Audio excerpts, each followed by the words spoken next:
Recently, my wife and I returned from the Holy Land, and I have been asked to share some insights, some reflections on that remarkable trip. 31 of us went to visit the holy sites. And I thought I'd begin here because we take for granted the worship sites that we have. In the United States, for example, we have wonderful altar furniture as well as chancel areas in most of our worship sites. And when we decide that the worship center is no longer functional, well, we tear it down, level the ground, and build another one. One of the first things that impresses a person in visiting the Holy Land is that that's not what they did. What they did was simply clear the rubble a bit and build on top of the holy site. And so in going to Jerusalem and going to Bethlehem and Nazareth, visiting the Sea of Galilee, one of the things you discover is that again and again, the actual stones on which Jesus and others would have walked are considerably lower than the walkway that you're on. So for example, in Capernaum, we walked and looked down about 10 feet, and there were actually the stones on which Jesus probably walked and taught and prayed. 10 feet down. Archaeologists have excavated them, and now we look and see what Capernaum would have been like. But that's also the case in the holy sites in Jerusalem. For example, the Church of the Holy Sepulchre, which traditionally has been identified as the place where Jesus has been laid, and Golgotha, also within that large cathedral building, is up on an upper level where the stone is there.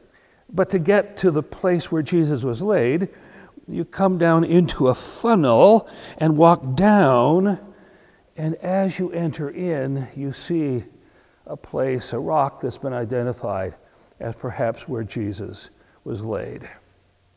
Building one on top of another, so that now the holy site itself is a place you have to go down into. It's the same thing with the Church of Nativity in Bethlehem. Since the time David decided that he would build a place, a house for God, and of course God said no, and Solomon did, people of our faith, the Judeo-Christian faith, have marked holy sites with churches. And that's certainly true in the Holy Land. Because of the Holy Land and its universal appeal for Christians, many of the sites are decorated in a way that you and I would not feel comfortable doing.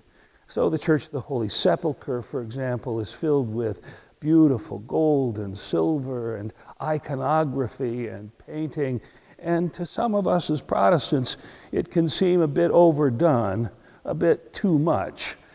But historically, that was how they gave their very best.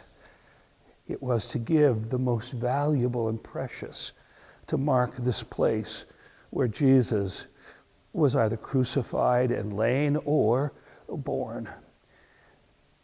On the outside of Jerusalem, the outside of the walls, which by the way have been rebuilt and reconstituted a number of times, is the garden tomb. The garden tomb is named because it's a beautiful garden-like space in which a tomb with a large rock in front of it, since rolled away, has been identified as a potential place where Jesus was buried. What's there now, of course, is a Byzantine church, because it was at one point or another, very early in the history of our religion, identified as a holy site.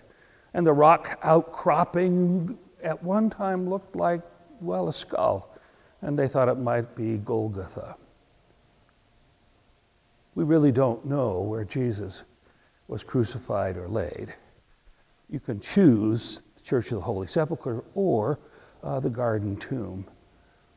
What matters, though, is that these are places holy because of the events that God did at a particular place, a particular time, and the world has changed. I hope you get a chance to go to the Holy Land. When you do, you'll note a number of significant impressions. First and foremost, in my mind, was how they built on top of things, and how holy sites were confirmed as holy by the construction of churches. I'm glad to be back. I'm glad to be back in church. Thank you for watching Insight. You can view the previous episode, and please subscribe to our channel by clicking the link below.